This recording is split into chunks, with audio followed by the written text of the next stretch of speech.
আচ্ছা, আপনাদের কিষেনজির কথা মনে আছে? জঙ্গলমহলে ত্রাস ছিলেন এক সময়। 24শে নভেম্বর 2011-তে কিষেনজি পশ্চিমবঙ্গ আর ঝাড়গ্রামের বর্ডারে সিকিউরিটি ফোর্সের হাতে নিহত হন।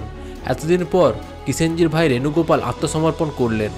কয়েক মাস আগেই আত্মসমর্পণ করেছিলেন কিষেনজির স্ত্রী সুজাতা। তার মাথার দাম ছিল 1 কোটি।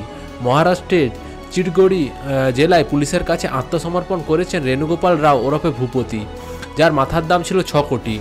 মোস্ট ওয়ান্টেড মাওবাদীদের তালিকায় ছিলেন এই রেণুগোপাল। বাণিজ্যে স্নাতক ছিলেন। 69 বছর বয়সী এই ব্যক্তি মাওবাদী আন্দোলনে সবচেয়ে প্রভাবশালী নেতাদের মধ্যে গণ্য করা হতো এনাকে। গত 40 বছর ধরে তিনি একজন সক্রিয় মাওবাদী নেতা ছিলেন।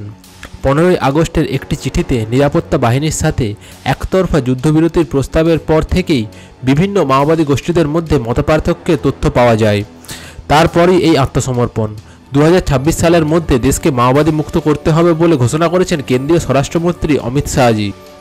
তারপর থেকেই মাওবাদী দমন অভিযান চালু করা হয়। অপারেশনের নাম ছিল ব্ল্যাক ফরেস্ট, আর তারই এই সাফল্য।